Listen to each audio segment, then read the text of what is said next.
Mừng to.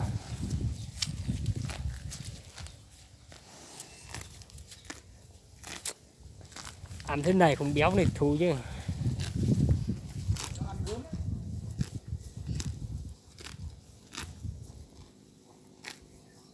Kéo cái dây cho cái đầu cho nó cao cao đẹp trai một tí thế nào.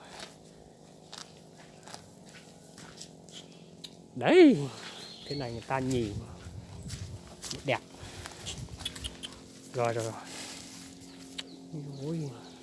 Nó là hơi thấp đúng không? Không tắt được rồi. Không, nó đứng ở bên kia thì hơi thấp. Ừ. Nó đứng trở xuống à. À.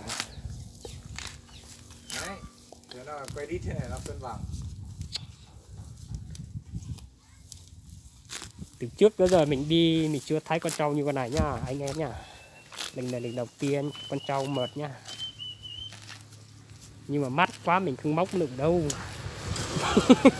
Anh chỉ nhìn thôi anh em ơi.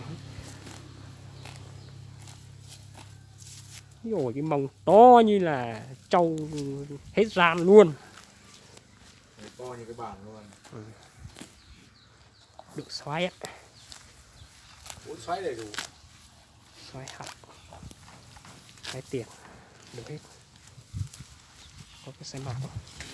Bao tưởng xong mấy cả tháng hồn luôn. Nhấc cái đằng ra một tí đi.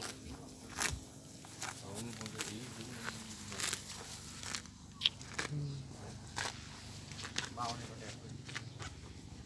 Đây rồi cho bao Trâu này không biết sau này nó to này nó đến mật cỡ thế nào nhỉ?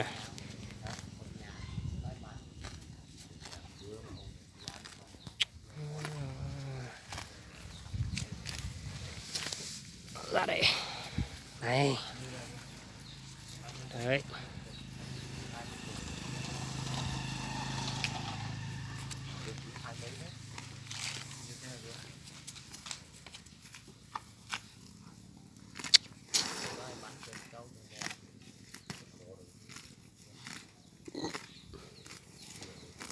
Ăn ghen.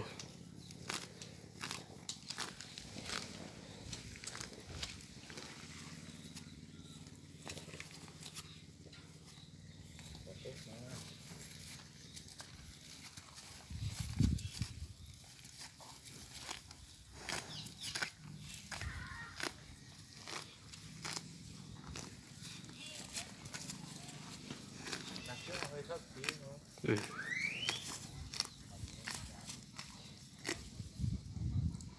Nó còn no chưa biết được. Mai mua cũng biết. Ừ.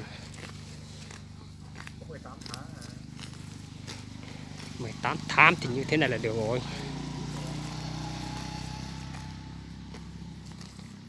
Mông to cả kỳ luôn.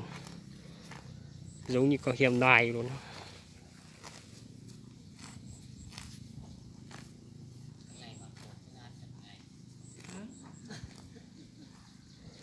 Mày lấy được con mẹ làm giống thì được nhỉ?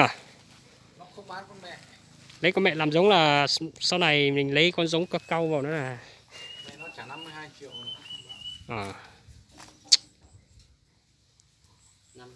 2 triệu cho mẹ các con.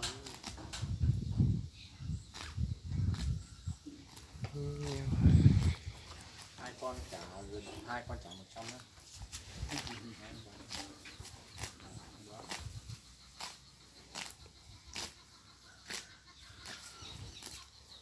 Ăn khỏe luôn.